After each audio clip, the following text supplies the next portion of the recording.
I so do apologize. Just some house rules that I was talking about how people teach, people get information to run with it. Our main goal is to, stay connected as a network, to build each other up and to go in a positive direction. Also, I gave some house rules as far as with the sound. So we asking that everybody keep their phones or computers muted just out of respect for everybody else. If it gets too loud, you're not aware of it, I will mute you, not because I don't like you, but because it's necessary out of respect for our presenter. We'll have opportunity for questions and answers very shortly. And that is the summary of what I gave. So let me do this. All right. Apologize to everybody. I was doing a whole bunch of talking and wasn't listening. But let us begin.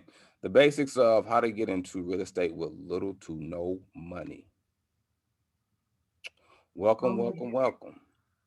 Appreciate everybody for coming. Thank you for being our guest tonight. Anytime we get involved in a training, it's not something that we just do. It's strategic, it's methodical because we place value on people's time because value from my viewpoint is the most important commodity that we have. We heard it countless numbers of times that when time leaves, we can't get it back. In order to progress in any phase of life, we need time first. Therefore, we don't take as our company your time lightly because you can be doing anything else, imparting to your family, spending time with your loved ones. We don't take that lightly. We don't just come up and do ideas and implement strategies just because they're good. We implement strategies and come up with ideas that's going to be effective, needed, and impactful to the community. So appreciate you for coming. So tonight's session is going to serve as a prerequisite for next month intensive. So we're going to try to drag Dr. Casey back up in here so she mhm. can give us some more integral pieces to this puzzle. So these are some of the expectations. So by the end of this power hour, you will know how to receive leads to wholesale, to build your buyers list. Also, these components, you'll learn how these components can lead to profits on a full-time or a part-time basis.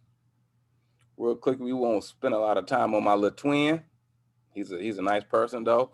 I'm Mr. Cage. Most of you know me. If some of you don't, this will be a brief introduction of Divine Works ENT. We're a professional coaching and training organization that provides interactive education and training. We facilitate one-on-one and group career advancement, business development, and self-improvement activities.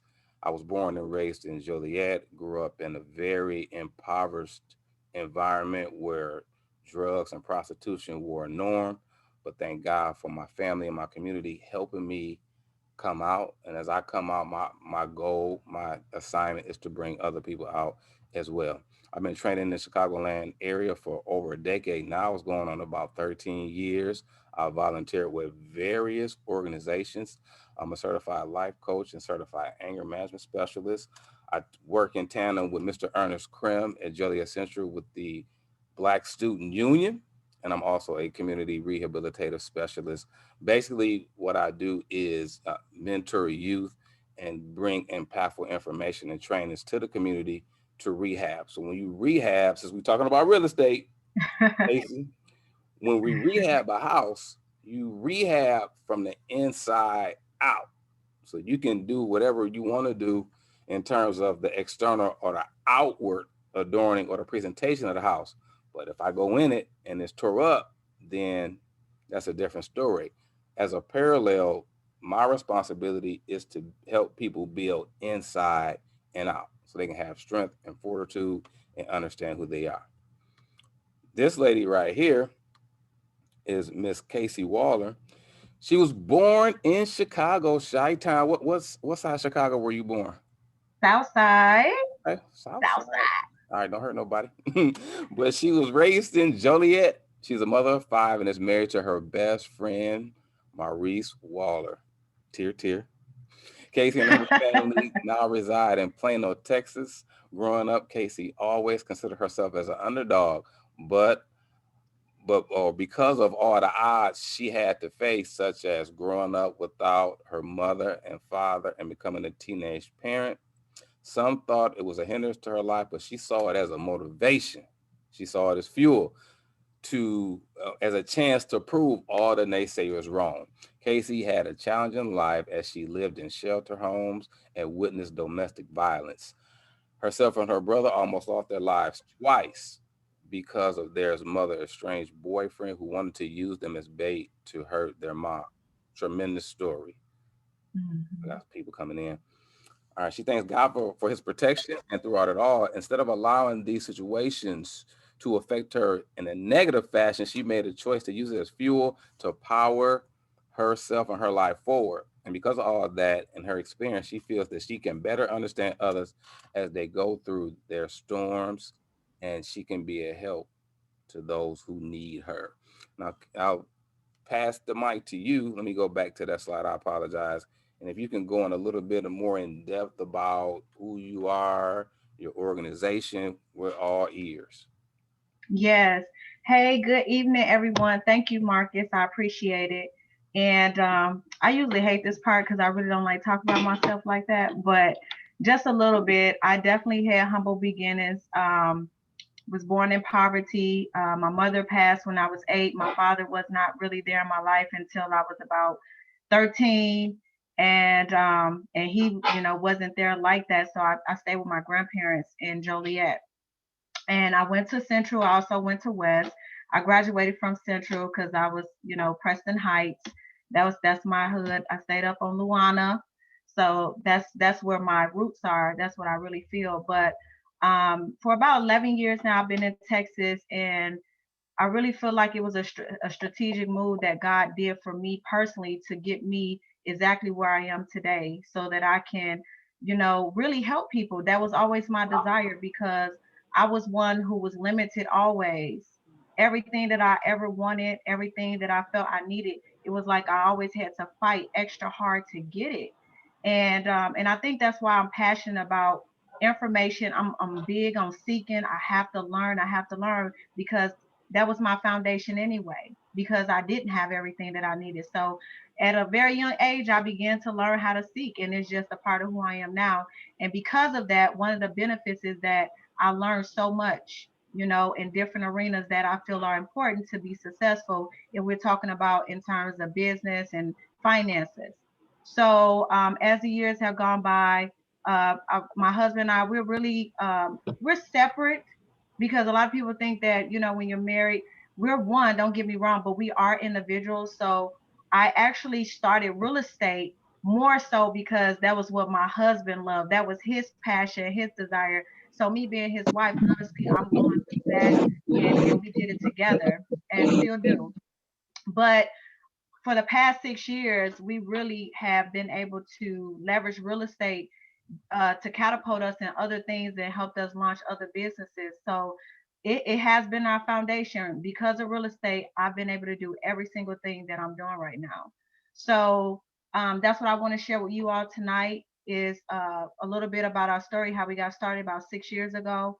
And we started with very little information, and the rest we just said we're gonna go for it because we kept reading and going and going. At some point, you got to take action, and we was just reading and we felt confident, and we finally stepped out and started our process of wholesaling, which we really going to cover tonight. And I'm telling you, it's going to change the game for those who don't already know about it, on how we can really do real estate, get into the real estate industry with little to no money and really profit greatly. So that's a little bit, I guess, about me, and we could go ahead into the presentation. Now, If you have any before you questions or anything. before you hit us with the gems, I would like to say this. Now, when this opportunity first came, it was just a casual conversation, organic, that manifested into this. We put the opportunity out there in social media space, and there were haters. And when I say haters, I'm not speaking more so about the people, but some of the mentalities, because when we hear something, and we associate what we heard with our experience or someone else's experience, it becomes a box. So there was one person in particular that I remember. I don't know the person personally, but I remember the exchange on the internet where somebody basically convinced that person that the offer wasn't genuine. And all I could do was SMH and shake my head, because that person that convinced them robbed them of an experience Yeah. could have catapulted them into another phase of life. Because personally, Casey knows this, and people that are associated with me that's here know that I'm not going to bring somebody into people's life that's not genuine, because Yeah. it's a waste of time. It's not worth it. I give that to you all as a prelude that, again, this person has, we linked up through social media years ago, and every time her and I talk, every time, I would say 95% of the time, when she talking to me, I have a pen and a piece of paper, and she'll tell you that. I'll say to her, hold on, let me get my notes. Hold on, before you start talking, let me, unless we just having a casual conversation, if we talking about business, I submit myself to the gift and the graces in her life, and I'm right, and I'm right, I'm right. Since I got a question, I need you to record that and send it to me. That's what it is. I'm just placing honor on her before she starts sharing, and just understand that this is not just a person that I ran into at Walmart or Kmart. Hey, why don't you do something with, like we didn't have anything better to do. This is a person that has impacted my life in a great way. So now, Thanks, Marcus. Appreciate that. yep, it's real. So now I'm working for you. You let me know what's necessary. Okay. We could go ahead and get started. All right. And then I do see that a lot of people were putting their questions. So when we're done, I do want to go and make sure that I address the questions that everyone had in Yes, the chat. gotcha.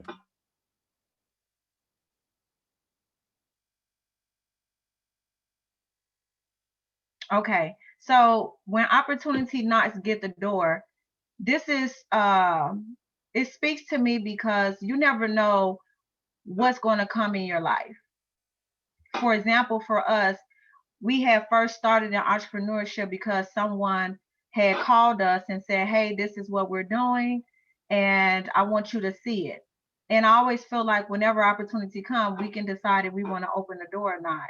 And sometimes you don't know what you're going to get. And I'm the type of person is I rather open up and be able to, scout it out and assess it for myself and run it through my own personal filter to decide if it's good or not, instead of just being in a box or closed minded and just saying no. And I have done that before. And there were times I'm like, dang, I didn't realize what I was shutting myself to. Obviously, that was time, time has passed. But that's also a reason why when opportunity knocks, get the door. You never know. You can always tell somebody to leave, you know.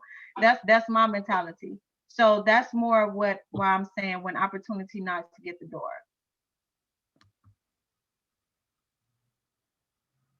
And then who are we? So this is my husband, Maurice, and we started real estate 6 years ago. And we started off with wholesaling. And that's been pretty much about 95% of our strategy on how we've been leveraging real estate for bigger goals that we have. Now, everyone can use, start where they need to start because not everyone wants to wholesale. Some people want to go right into buying. I am going to talk about both steps for those so I can make sure I'm covering all bases for everyone on here. But it's still a good tool to have, even if you're going to go into investment, because you can use it to get fast capital to do rehabs or to just keep cash flow. So we'll definitely talk about that. But it says here, we, Waller Enterprises, and we're real big on we because we're talking about us, meaning people. We're very big on relationship. We're big on teams. We're big on community. So that's why we entitle Waller Enterprises as we. And it's a full service real estate investment company servicing buyers and sellers through fast and friendly service made simple.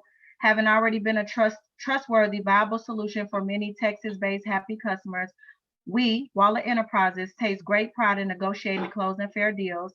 So that's another thing. I'm going to share some stories on how committed we are to maintaining our integrity, because in this game of real estate, you will be surprised. This is one of the most cutthroat industries I ever worked in. But we try to make sure that we keep the integrity. And I'll share a little bit more about that, because with real estate, I'm telling you, people will scam and they will cheat, all kind of stuff. They'll do it in other things, but you're dealing with big transactions with money. So with more money, it is more, other stuff that's going on. So we're the CEO and founders. We're both from Chicago, my husband and I. And a lot of our customers and even our partners, our buyer partners, a lot of people, really the old ladies with my husband, he right away, he's their grandson. All these old people, he taking them to the closings, picking them up. I don't even go. I'm like, go ahead, take your grandma, you know. But that's how big we are in relationship, and letting people know that we're here to really help and to provide a service and not take advantage. And we also educate our sellers. So if they ever, get back into real estate, or if they have other properties, that they can have more information to better, make transactions in the future for themselves too. So we're known for a genuinely warm approach and enjoy supporting the underdog to go from conflict to conquer in the sale of their real estate transactions. As experienced real estate investors, Maurice and myself uses our knowledge of the market to educate buyers and sellers on their options in order to secure the best possible deal. Without a doubt, we create win-win results for every customer. So that's just a little bit of just our style, our flavor. We just love to educate. And usually when we feel like the more people can understand what a process is, the easier it is to move forward and work, and you don't have issues down the line anyhow. Instead of just making all these moves and people don't understand them, you're gonna get a stumbling block along the way. Because people, especially when it comes to a house that's a big investment, people are not just going to wake up tomorrow and say, okay, yeah, I'm gonna just sell my house to you. So it's really big on relationship and letting people see that you're honest. Whatever you say, do it. If you can't communicate it, be very clear. So that's just our style. So we could go ahead to the next one. So our transaction portfolio, we've done over 80 plus real estate wholesale transactions, grossing over 300K in revenue within a 6-year span without using any of our own capital or credit part-time. So still to this day, we still, in terms of hours that we spend, is still considered part-time even now after 6 years, where we're investing into the company. And it's a blessing to be able to say that you can make that on a part-time basis, because a lot of people are trading a lot of time to make the money that they're making. So this is another thing that's very attractive to me, that you can learn this skill set to really create a substantial amount of money in a short amount of time. And yes, it's a process. It's not like it's going to be so easy. I don't want to paint this picture that it's not going to be a process, but more so for you to understand that it's possible for you to create whatever amount of money you want, and you don't have to spend as much time, just because of how the real estate industry is and how the transactions work. So just to show a little bit of just some of our sales, and this is all public information. So even if you look up the address, you're going to go and find the seller information anyhow. And I really like to share that so that anyone that wants to go and look at the property and just double check just to make sure that these are true claims, you could do so. So just as you can see on the first deal on Carpenter, and all of this is here in Texas. That's where I'm currently living. We sold it for $14,000, and with the assignment fee was $2,000. So what that means is we sold it at a price point at $14,000 for that particular house or lot, because we do sell lots too, and how much you may offer that transaction by being quote unquote the middle person. And I'm definitely going to go into more detail. I just want to show you a little bit of what the money looked like. So as you can see, the second one, $77.50. The assignment fee was $22.50. As we go through, $2,500, $500. Now that is a typo on there. That was a 15K assignment, not a 55. So that's a 15K assignment, 2,000 assignment. The one that you see where it says 18.8 and then 9.4, that's because we had JV. We helped someone, and instead of charging them to teach them on a particular situation they needed help, We just partner with them, and then we just 50-50, just split it. So that's why it says 940, so we can see the true assignment, but also just what we took home. And then the next one, 7,600, 1,000, 10,000, 5,000, 13,000, 10,000. So this is just a brief example of what our assignment fees look like. And you never know how much you're gonna make on a deal. You don't know until you actually get it and then you work it. So in that particular, just that the last slide, we generated over 198,000 with our own resources and efforts. However, our total revenue to date is over 300K with some deals not shown or mentioned. So what I shared was just a brief example of me going through those different numbers. It's a roughly about 198,000 just on what was it? I think it was 15 properties. Let's look back. Or how many was that? 13. So 13 properties, we were able to make almost 200,000. So just give an example, and we could go to the next one. So this is where you can see other examples. I just wanted to show more. Don't have to go into too much detail. But as you can see, the other assignments fee, 8,000, 5,000, 12,000, 6,000, 6,000, 2,500, 2,000. Just going through, you see that it ranges. Some deals you can make 500 on, some deals you can make 1,500 on. But this is the crazy part about it, you guys. Each deal, majority of it on average, did not take more than 2 hours. And the time that it took to get the property, to connect with the seller, talk to them, negotiate, go take the pictures of the property, meet the buyer over there, whatever was necessary, the title process, no more than 2 hours when you add it up in terms of how much time you literally spent on that particular deal. And that's no exaggeration. And some less. So in less than 2 hours, 8,000, less than 2 hours, 5,000 of actual time that you're spending on that particular deal to get it and all the way through to closing to where you receive your check for your profit.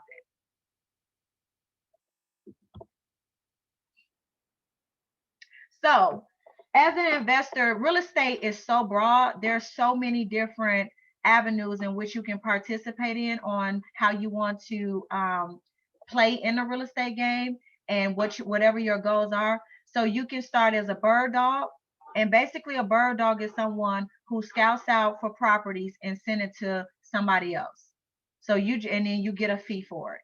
And a lot of people do start off there because they don't have the time or money, but they might be in a situation where a lot of people, they see a lot of abandoned houses and things like that, and they'll send a lead. And if you close, whoever the bird dog send the lead to, if they close on it, they can make anywhere for whatever they negotiate, anywhere from $500 to $5,000 just for sending a lead if the buyer can close on it. So that's one stage. And then a wholesaler. A wholesaler is a person that goes and acquire the contract. So you actually find the leads from your own efforts, negotiate with the seller yourself to the price point, go into contract, and then you assign your contract to an investor who wants the property to either rehab or owner finance out or to rent out, whatever their goals are. They want to buy it to do whatever it is that they choose to do. So the wholesaler in essence, just look at it as the middle person that marries the seller and the end buyer, the investor. And then the next stage from there is fix and flipper. So this is where you will get a property that is deeply discounted. So even when you even when you rehab it, you're still in a nice amount of a percentage to where you can still make a healthy profit.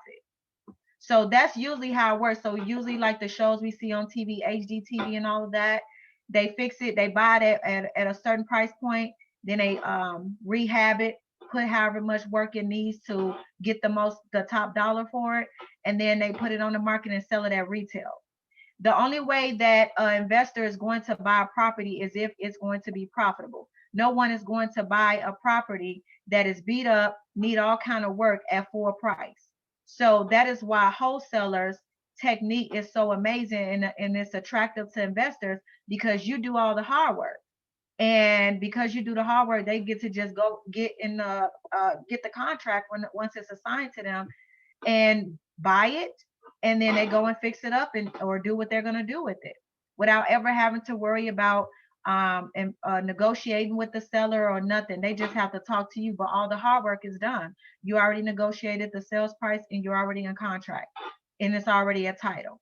So that's what it is with fix and flippers. You just want to put it on the market to get retail. And then the next stage is a landlord. So everyone knows the landlord. We all at some point may have rented, where you fix up a property. Now, if you're going to be a landlord, you never want to rehab a property for top dollar, because you have renters. They're not going to take care of the property as they should, and you're the one as the landlord that's responsible for the upkeep of the property. So anything that goes out, you have to go and fix it. But I'm going to share another strategy that I prefer over a landlord, which you get the same benefits as a landlord, but you're not responsible to repair anything. And that's called owner financing. And I'll talk about that. But that still fall under landlord in a way, but you're actually selling it to the actual tenant. So that's the landlord, where you can collect monthly, and you cannot collect more than what the area is going for. And you do have to run comps in order to see how much rents is going for in a certain area, just like you will run comps to see how much a house is selling for in the area. So you can't just make up your own prices. You have to go with what the area is going for, because you don't want to be too low and you don't want to be too high, because then if you're too low, obviously you're not going to maximize your profit potential. And then on the other side, you don't want to be too high where your property is going to be vacant, because people are not going to want to pay that amount when the area is only going for a certain amount. And then you have deal architect. These are people who does building. They're developers. They go and develop communities and subdivisions and what do you call them? Apartment complexes, all of that. So that's pretty much the evolution to a real estate investor. Now, though it's a evolution, you can start wherever you want, and it's based on your knowledge and it's based on how much capital that you have, because it is, to get into the game heavy. Once you get to the fix and flipper and beyond, you definitely have to have capital that exceeds what you need, because unforeseen things can happen. Closing can go left or right. You can have liens and judgments that you don't know about. It's a lot of different things that could take place that you want to have funds for, or your deal is going to go dead. And that's why I usually recommend people that are new to start with wholesaling, because it's a way that you can build capital and use that to acquire your properties, whether you're going to fix and flip it and sell it for retail, or if you're going to just do a little work and rent it out. So that's some of the areas of where you can pretty much grow to, or start wherever you will.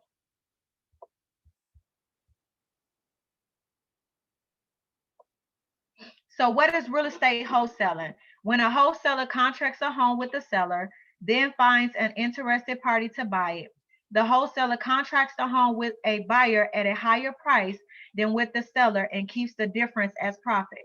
So for example, if I'm wearing the hat today as a wholesaler, because you don't always have to wholesale all the properties that you get, there's other things you could do.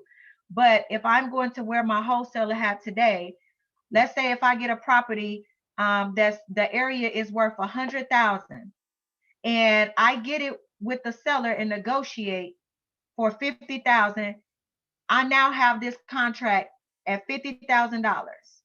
I can probably, even with the repairs, I can probably sell it for about 70,000 without an investor feeling as though it's not going to yield a profit.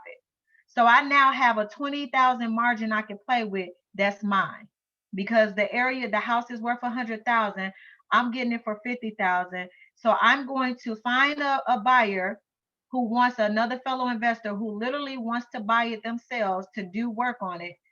Then I'm going to sell it to him for 70,000.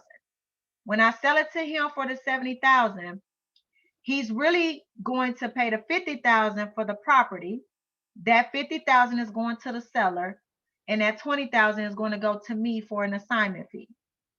When you are a wholesaler, your name does not come and show up on title because you're not the one closing on it. You are assigning your interest to the actual buyer who's going to buy it, and that's whose name is going to show up on the deed as the new owner. So you're just the middleman that's marrying the seller and the buyer together. And then you're making whatever profit that you can based on the numbers from that deal. So that's what wholesaling is. You get the property at a certain amount, you sell it higher, and you make the difference. So I hope that makes sense to everyone, but we're gonna open it up for Q&A.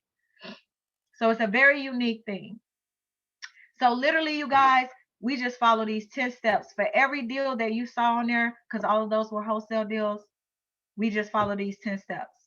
Lead generation, which is how do we acquire the leads of the discounted properties. Then we contact the owner. Inspection, we don't get inspections done, but we personally go to the actual property so that we can see for ourselves the condition. Also, we take pictures of all of the exterior, the interior, every room, everything. So we literally have anywhere from 30 plus pictures. The more pictures, the better, but you want them to be good pictures so that when you actually share with other investors your property, they can see the pictures. It's a better selling point for you as a wholesaler to your investors. So that will fall under the inspection because we're technically not the ones going to buy it as a wholesaler. We don't have to go and pay to have an inspection and things done of that nature. Whoever is going to buy it, they're already going to have their own team that's going to do that for them when they have interest in the property. So look at the inspection as you going to the property and getting the pictures and looking at the house for yourself.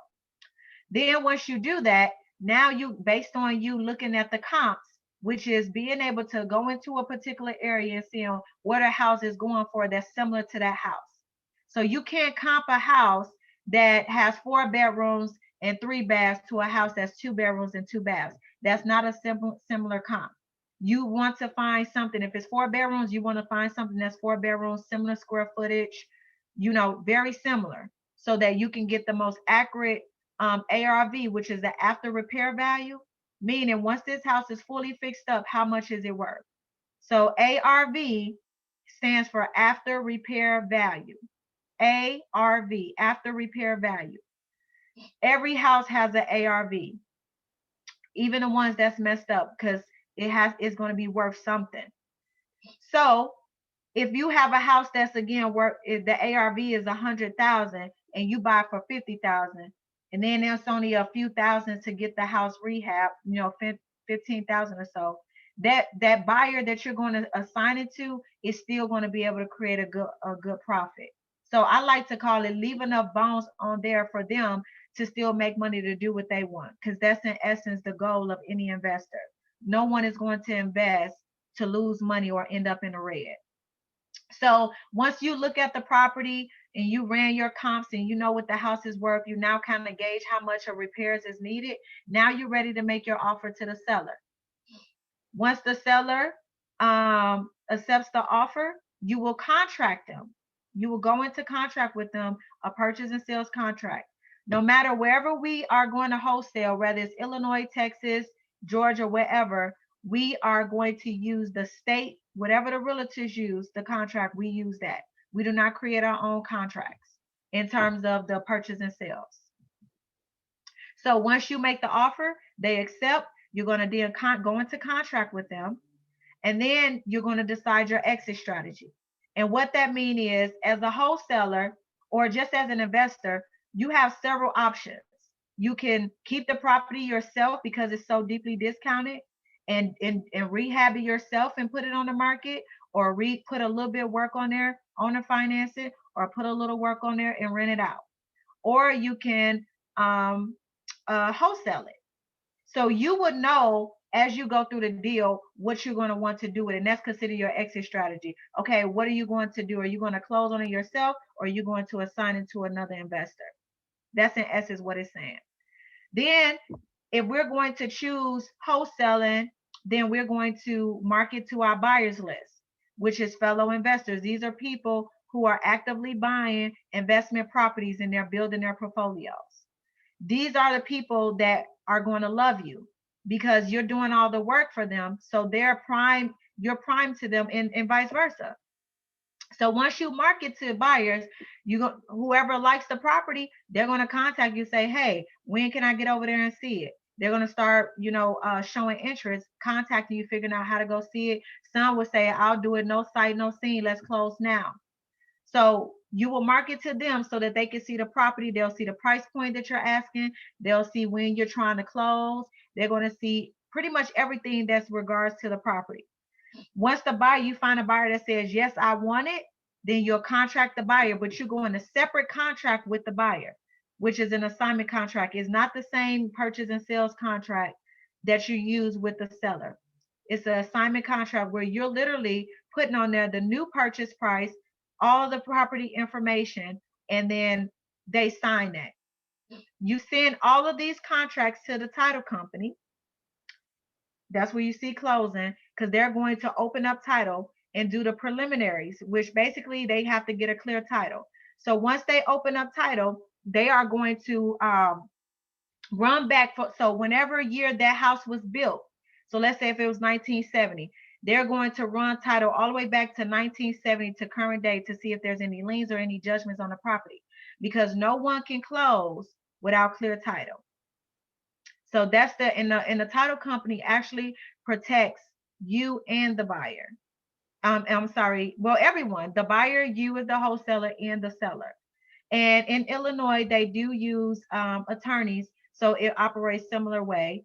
And there's also some investor-friendly title companies as well. But attorneys are very known in Illinois for those that's in Illinois. But it's still the same process. And then whatever closing day, which will be established on the original contract with the seller, you're going to close on that day. You do not have to show up because you're not the one buying. The seller is going to come and the buyer, but they are not coming separately. I mean, together. Mind you, the buyer is never going to talk to the seller. They're never going to talk to you. They're only going to communicate with you. And when they come, the buyer is going to fund the deal. So if it's 50,000, he's going to have to fund the deal 50,000 that day. When they do, I'm sorry, 70,000. When he does, the seller is going to get their 50,000 that day, and you're going to get your 20,000 that day, and they're going to get the title, and you get paid, and then that's it. And then you get the next property, and you start the same process over. This is literally all we have done for every deal. Now, obviously, there's more intricacies in each part, each process, but that's literally the process that we take. We get the lead, contact the owner, go to the property, take pictures, look at it, give the seller an offer, contract them, decide, obviously we're going to wholesale it, market it to the buyers. Whatever buyer bites and we negotiate a good pricing, we contract with them, send everything to title company, set the closing, get paid. That's done. So that's literally the process. So this is one of the houses that we wholesale, we contracted, and we sold, we wholesaled it. So the objective is to buy houses deeply discounted. And what that means is if it's worth a little or nothing, that's good. A lot of people look like, who wants that type of house? Investors want that house. The uglier, the better. So whenever you are wholesaling properties, you might go into places that is bug infested, rat infested. I'm talking about where nobody wants to live, but best believe investors are going to be in love with it, because the worse off it is, honestly, the cheaper you're going to get it for, because the seller knows that they're not going to get top dollar for a house that needs to be fully rehabbed. And sometimes some houses have to be literally knocked down and started from the top. Did that. We had plenty of tear downs, and we got the pricing very low because of that, and which means that our profit margins increase too. But again, we always try to make sure that we're being fair to the sellers too, and not just taking advantage because they don't have the knowledge and they just like, oh, I'll take 1,000, but we know we can make 20,000. We never do that to sellers, and I'll share with you guys a story too.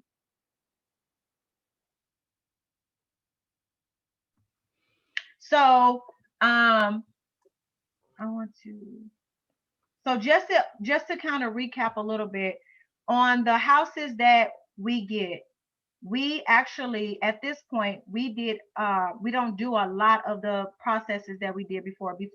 We call all of the sellers, we acquire all the leads. Now we built a team, so we don't have to do all that stuff. We only show up once we have the warm leads. So as our team is going through the leads that we get and filter through who wants to sell, and then who wants to sell within the reasonable price that we want, then we don't get involved until they're literally a warm lead, which means that they have been vetted and they really want to sell. Then that's when myself, my husband, and our partner Stephen will get on the phone. And we do have a Hispanic partner, because we do come across a lot of leads that the sellers are Hispanic and they don't speak any English. And it was a barrier. So that was very beneficial, because probably about 60-70% of our leads are from Hispanics, from the areas that we target. So what I wanted to share was in terms of, you don't want to take advantage of the sellers, because I'm going to be honest with you, especially when you go into the Black communities, they absolutely do not understand fully what's going on. A lot of them inherited the property from their grandmothers and grandfathers. It's not that they bought it. A lot of these are inherited. And the sad part is, because it's inherited and a lot of them don't know the information, that's why we're in the picture, because they're about to lose it in foreclosure, because they did not know about taxes and how to keep up the property, and they got liens and judgments because they didn't cut the grass is 10 inches tall, stuff like that. So when we come in, we want to educate them and let them know what the real process is, but also letting them know that, hey, instead of letting them just take your property, let us help you sell it, so you can at least get something for it instead of just losing it to the city, because that's what majority is happening in the Black community. That's why you see a lot of abandoned buildings, because people, the baby boomers and older, have had these properties. They passed away and died. Their kids were supposed to take over, but they don't know what to do, so it just sits there. And then it sits there for so long that it builds up all these liens and judgments, to even if they thought about selling, it's now worth more than the property, the liens and judgments. So that's how the city rob us back. They rob us. They take back the property out of ignorance, because if I believe that majority of these individuals knew what they were supposed to do, their responsibilities as homeowners, investors, whether it was inherited or not, a lot of them would have done differently. And once we're done educating, we find that out. But unfortunately, it's too late by the time we come. But at least we can help them to make some type of money, 15, 20,000 at least, instead of foreclosure come, they go to court and lose the property altogether, $0. Literally $0. So we've made a entry for us to create income out of a need, but also helping other people put money in their pockets too.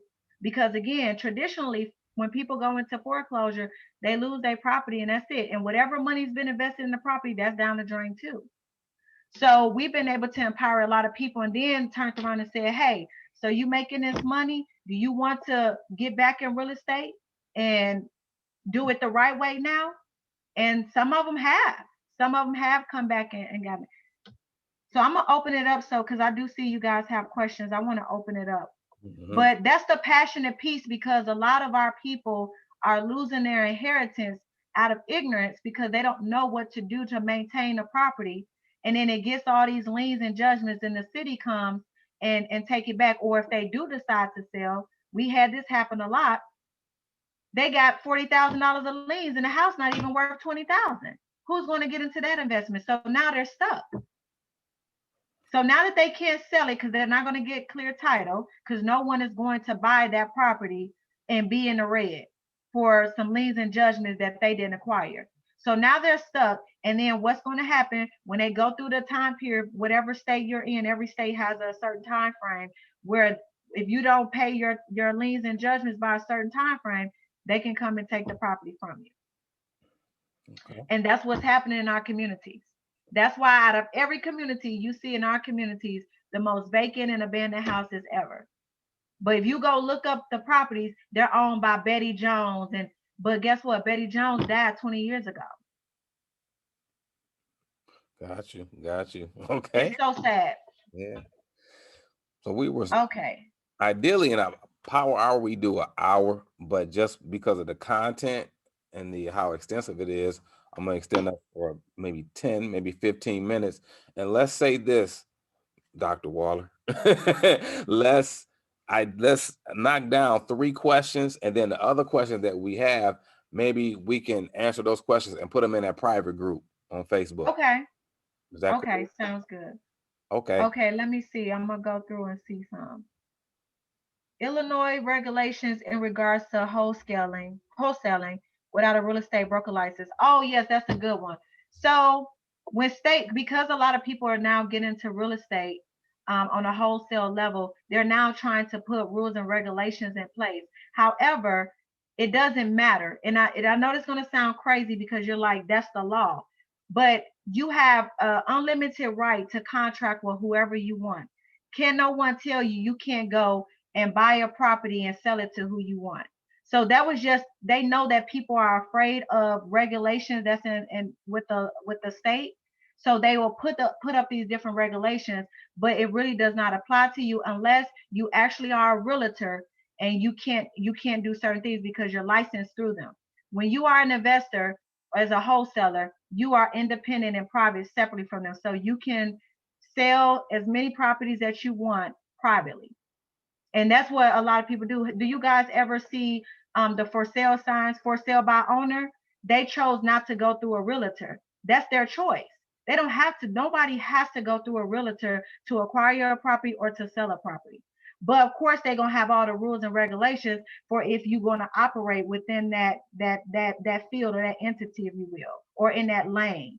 So as an investor, this does not apply to us. They say that, but it's just a scare tactic legally to stop people from doing it, because guess what happens when you have investors like us that come on the scene and they have realtors. They make money off the realtors. They really in an essence pimping the realtors, because they have them pay all of these fees for everything that they sell from their efforts and from their work. So if you're taking money out of the realtor's mouth, who else are you taking money from? From the actual state. So obviously, yes, they seeing that, man, the sales of real estate is going down. What's going on? They paying attention, and they see a lot of investors are really jumping into real estate and taking over. So they're trying to put up whatever stop blocks they can to slow it down or to stop it completely if they can. But those who understand this knows that they're not talking about us unless we're going to operate over there in that lane. So you don't have to have a brokerage license, or you don't have to be a real estate agent to be an investor. You can buy as many properties that you want independently and separate from the state. And that's why, if you can't, why so many people got for sale by owner signs, because it's their choice. It's their property. It's their choice on how they want to sell. So I hope that answered. If not, you can ask another question if I didn't hit that. I would like to purchase property as an investment, but I'm looking for help in starting the process. Okay, we definitely touched on that a little bit. You can definitely use wholesaling to generate capital to be able to go buy a property as well as rehab it. So you don't have to go into the red to get into real estate. Leverage wholesaling, generate some income. As you can see, you can make 10, 15,000 from a deal, or even if you got to do a few, build up 50,000, $60,000. Now you got some liquid cash that you can use to go and purchase the property. Um, New idea, just want to learn, see if something I could get into. How to get into multifamily building, becoming a landlord as the first day of 2021. So again, if you already one that have capital right now, not only to just acquire the property, and not only to just rehab it, and not only to have accidental money, because you never know what's going to happen, especially in those old buildings.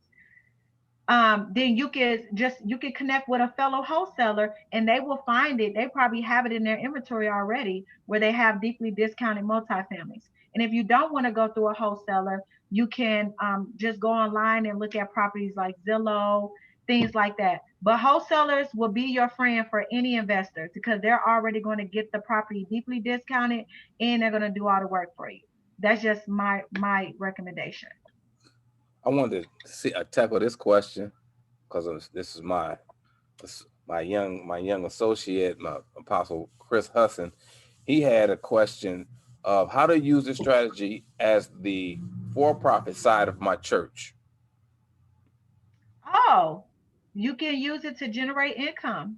And then as you generate the income, you can decide as you get more properties which ones you want to keep for yourself and close on yourself, and then do what you will with the property. If you want to rehab it, put it back on the market for retail, or if you want to rent it out, it's whatever your choice. But you could definitely leverage real estate, particularly using wholesaling to generate capital, so you don't have to start in the red, and just go for it. And whatever properties that appeases you, you could go ahead and take it down yourself. And you can put it in your business. As a wholesaler, you do not have to worry about so much of having a business, because you're not going on title. There's not much of a risk because you're literally just getting an assignment fee. But if you're going to be closing on a deal, you definitely want it separate from yourself. And we'll definitely talk more about that. If you're going to be closing on a deal, you do not want it to go into your name. It is too much of a risk and liability, to the point where if somebody sue you as an individual, whatever assets you have in your name personally, all of those assets are now at risk. And you do not want that problem. You do not want your assets to be at risk like that. But as a wholesaler, you literally could just put it in your name, put the contract in your name, and assign the contract in your name, and get the check in your name, and there's no risk. Hmm. What investment strategy has worked? What investment strategy have you had the most success with? Wholesaling for sure, Okay. because that's our focus. So what our goal is a little differently for most people. Now, if we had the goal that we wanted to just get a lot of properties right away and get it, we definitely had the opportunity to do that. But what we're looking to do is getting into apartment complexes and stuff and such.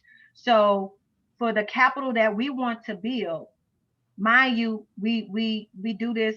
This is our income. So we also take care of home, and then also extra for further investments into our companies and such. So it's our only source of income. Well, not our only, but one of them.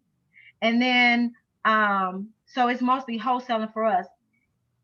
If we were going to acquire property soon, if we had a different goal and we wanted to take down a property right away, I would say owner financing would be our main strategy, because I do not want to be a landlord, but I want the perks of a landlord, meaning I want the monthly passive income, but I don't have to worry about James and them calling me, every other month, this broke, that broke, and I don't even want to put a manager in place because they still got to come to me still, you know.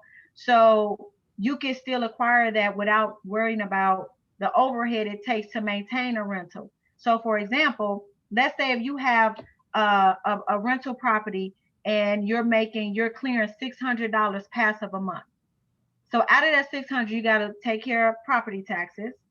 So let's say if that's about $100 out of that a month, and then let's say if insurance, so you're gonna get some insurance. Let's say that's about $80.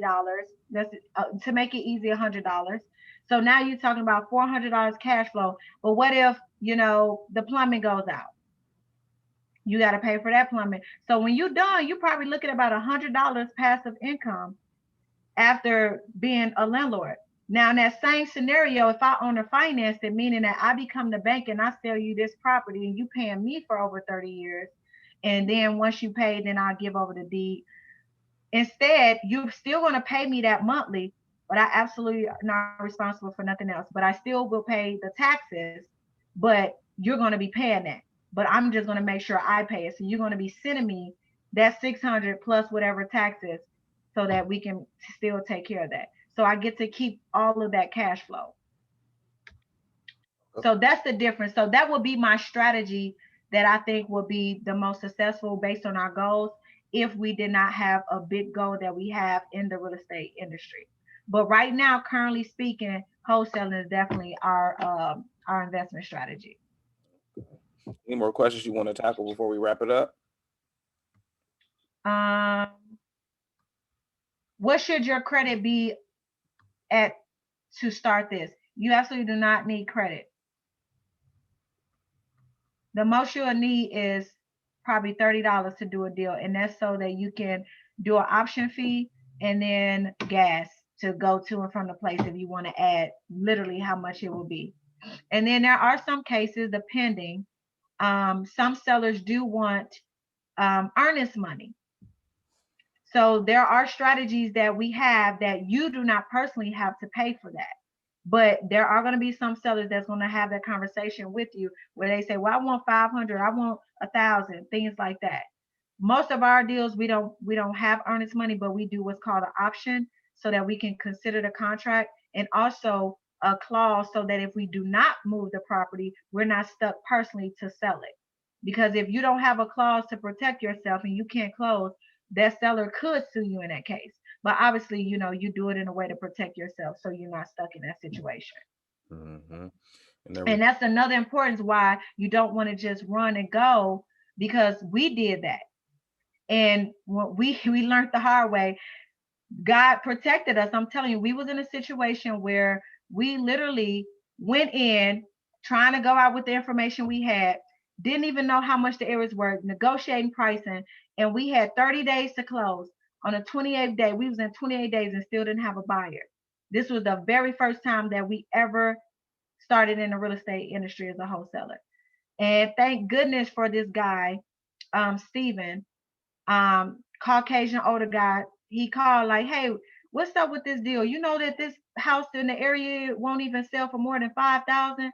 And we're like, "What?" And we had under contract for 12,000, trying to sell it for 18,000. So he educated us. He said, "If you guys can get this down lower, I have a really huge buyer list. I can help you guys move it." So he literally came back the next day. We got 2 days left to close. Came back the next day, said, "Hey, can you get," because we negotiated down to 10,000. Then he said, "Is there any way that you can negotiate any more?" Went back to the seller, got it for 8,000. The seller, the guy who's helping us, found someone for 9,000. So in the nick of time, we had a buyer in place thanks to Steve, and we did a 50-50 because he helped us, and we made $1,000. But because we split it, we made $500 and he made 500 on our first deal. But after that, you guys, for like the next 10, 12 deals, we did it with him because we like, no, that was too close. We would have had to close on a 18, or we had it on the contract for $12,000 house that wasn't even worth that. mhm. But trying to run out, thinking we got enough information. Thank goodness that Steve was there to, help us in the nick of time, because we literally had 2 more days before it was closing. And because we're big on relationship, that also helped us too, because the seller was very open. He was an older guy. He was open. We were just honest with him, man. We thought we could do it for this amount, but we can't. And we was able to make it still work. hmm Now, if we weren't able to get to your question, please put your question in that private group on Facebook. If you're not a part of the private group, then send me an inbox and then we'll get you over to that group, because we want to make sure that we address each question, but also we want to be real cognizant of the time itself. We're going to be, her and I, Casey and I, we're going to be talking about what's the next steps, because I did see Ms. Hart have a question about what's next for our team. And her and I will have a discussion about it, and then see when we need to get back together as a group and see what the next steps will be. But I want to know real fast. Yeah, I'm getting ready to go into that right now, Apostle. Apostle said, "Will there be a part two?" I'm getting ready to go into that right now. So let me share my screen with you real fast so we can finish this up. We completed the Q&A. So everybody that was here will receive the PDF, because she shared the 10-step process and she went into it pretty in depth, which I appreciate you for that. We'll make sure that that's available to everybody. That'll be placed in a private group just to ease all the communication as far as sending emails and different forms of communication. We'll put that in that private group. We also want to shout out to those who contributed to the fundraiser. We try to make stuff affordable. We do offer it as free, but we give people the option to make a contribution. So those people who made that contribution was Brianna Campbell, Exodus Williams, Tiffany Rupert Hart, Dewana Williams. Clap them up. Appreciate y'all. It's always important to sow where you want to go. It's not just a quote unquote church thing. It's a universal principle that you place honor on the people that took the time to put stuff together, and then you reap the benefits of that honor in all areas of life as well moving forward. So next month, what we plan on doing is the intensive. Ideally, I think if Casey, if this is wrong, please let me know. But I think that we will want to do something like this more towards the end of next month, depending on our schedules. Would that be true for you? Yeah. Okay. Yeah, that'll be because we didn't set a date, but we want to keep this type of information consistently flowing, to pour into the community for us to remain as a unit and move forward with what we get. But of course, it's more so a 2 hour class will give more in-depth information regarding the process of wholesaling. Casey went into a lot as far as just I was just overwhelmed. I had to It tone is a lot. go back into it. Hence, the video we'll place that in the private group tomorrow, so you can have the opportunity to go through it and okay, that I got that, I got that. So she poured a lot into us, and I do appreciate her for that. So thank you all for being here. Let me stop this real quickly. I want to make sure that I didn't miss anything, but in case if you got anything further you want to say. Um, yeah, I wanted to share because I actually just I wanted to just share with you guys because the numbers that you saw were from last year into in 2019. But just so you guys know, because we're in a new year, so we only sold 3 deals so far in January. We have one in Fort Worth, Texas, and on that deal we made 10,000. 1728 South Jennings Avenue, and that was in Fort Worth, Texas. And then we had another one in Fort Worth. That one was 2,500. And then we have another one which is in Dallas, 302 West Montana Avenue for 11,000. So just to paint a picture, just only so far in January, we've been able to what's that? 23.5. So 23,500 we've been able to make just wholesaling 3 properties, literally. And I just had my husband sent it to me. I just want you guys to see. These last three is for 2021. Okay. So just so you guys can understand, like it's so much opportunity on so many levels to help families. So can you imagine people gonna lose their property anyway, but you come in and now they can take 10, 15,000 now, instead of just losing a property that they're gonna lose anyway, because it's so far upside down. Think about that of just the empowerment of you learning this, what you can do for yourself and for other people in such a short amount of time. And out of that, probably no more than 10 hours to make 23.5 and just strictly wholesaling. So I just wanted to paint that picture because when people hear numbers, for you guys to know like this is real, you know, this is real. And like you saw 2,500. I'm not mad at 25. I will close some people that's in our industry. I don't do deals if they're under 500. I will take a deal for 250, 350, 750 because I'm looking at the time. 2 hours, an hour. Who's not worth $200 for an hour? Mhm. You know, anything that come across our desk, our mindset is we want to capitalize on. We're not too good and push things aside. We want to take everything and capitalize from everything that you're exposed to. That's what we're supposed to do. So that's why you see in our things, you saw some 500, some 1,000, some 25, because we don't say no to opportunity. It doesn't matter. And then guess what? We work to get these leads. So if anything, if we did make 500, at least we got back the efforts that we put into getting the lead.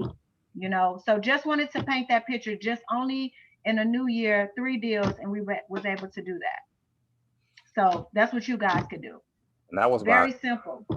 and that was my last thought. I want to know for everybody that was a part of this, was this information valuable? If it was valuable, just type the letter V or write valuable. But I saw somebody say, wow, thank you. Valuable information. So I want to give Yes. y'all a little This bit. it changed our lives. I'm telling you, when I saw, I'm like, this is what people are doing. And then you go to some places, they're charging you like 25,000, just to get this information I'm sharing with y'all. Like simple processes, but our goal is we really want to begin. And Marcus and I was talking about this earlier, how in our community we can identify, all of us, what some of the problems are, what hinders us from growing as a community. And even though we all can identify that, still have not found a solution on how do we improve where it's beneficial for everyone. And it's possible. Just like with my team, all of us, everything that I do is always in a team effort because I don't hold all the pieces. My husband don't hold all the pieces. It really is true once you can get to that mindset and see the fruit of what unity can do. Uh-huh. And I'm telling you, be surprised, man. Everybody else is doing it. Hispanics show us the power of unity. The Asians, we got a subdivision out here, a shopping center. It's called H Mart, and in this store, you guys, it's like 50 different restaurants. 50 in this big old building. I'm talking about, you go, it's huge. 50, I'm not exaggerating, like 50 different stores. And I'm like, wow. And they only have one checkout point. That's when I said they all invested in this and everybody getting the piece that go to them. And I was like, this is amazing. And I see the community or the collaborative economics, they mastered it. Asians and Hispanics mastered it. You go to Mexico town. What do you think how they did it? They didn't do it just with one family. Mm-hmm. Asian, same thing. But in our community is like everybody just afraid. I just gotta have my own. And there's nothing wrong with that.